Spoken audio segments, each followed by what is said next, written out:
क्या ममता बनर्जी खुद ही अपने सबसे बड़े कानूनी संकट की ओर बढ़ रही है? जिस अंदाज में वो हमेशा खुद को पीड़ित बताकर केंद्र की एजेंसियों पर हमला करती आई है, उसी कहानी का अगला चैप्टर अब सीधे सुप्रीम कोर्ट पहुंच गया है। फर्क बस इतना है कि इस बार आरोप सिर्फ राजनीति का नहीं बल्कि जांच में दखल और कानून तोड़ने का है। ईडी की रेड, सड़क पर हंगामा, मुख्यमंत्री का मौके पर पहुंचना और अब एफआईआर की मांग।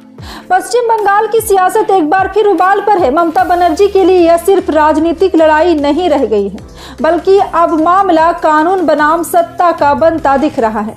पूरा मामला क्या है? कोलकाता में प्रवर्तन निदेशालय यानी ईडी की एक छापेमारी के दौरान जो कुछ हुआ वो अब देश के सबसे बड़े अदालत में चर्चा का विषय बन गया है। मामला आईपैक के दफ्तर की उस को फाउंडर को प्रतीक जैन के घर पर हुई रेड से जुड़ा है। ईडी का आरोप है कि जब यह रेड चल रही थी तभी मुख्यमंत्री ममता बनर्जी खुद मौके पर पहुंच गई। वहां भारी भीड़ जमा हो गई, नारेबाजी हुई और जांच का माहौल बिगड़ गया।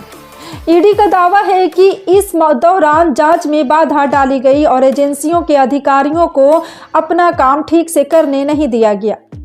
ईडी की बड़ी मांग। अब ईडी ने सुप्रीम कोर्ट में साफ तौर पर कहा है कि ममता बनर्जी को जेल होना चाहिए। ममता बनर्जी और पश्चिम बंगाल के आला पुलिस अफसरों के खिलाफ एफआईआर दर्ज होनी चाहिए। ईडी का तर्क है कि कानून सभी के लिए बराबर है, चाहे वो मुख्यमंत्री ही क्यों ना हो। अगर जांच में जानबूझकर रुकावट डाली गई है तो उस पर कार्रवाई होनी चाहिए।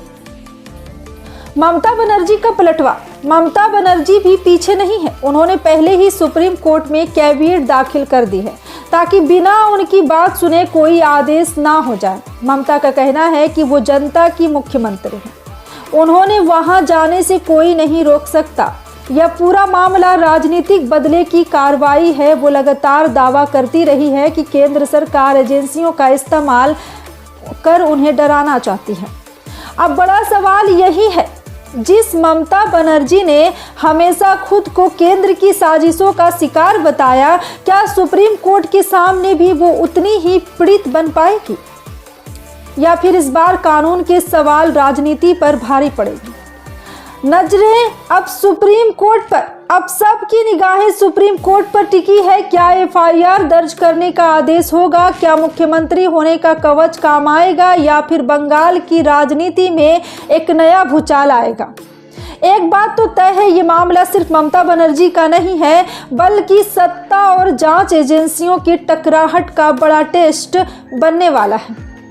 तो आपको इस पूरी खबर पर क्या समझ में बनी है? आपको इस पूरी खबर पर क्या राय है? कमेंट में बताइए। वीडियो को लाइक कीजिए, चैनल को सब्सक्राइब करना मत भूलिए, बेल आइकन प्रेस कीजिए ताकि आने वाले हर न्यूज़ की अपडेट सबसे पहले आप तक पहुंचे। जय हिंद।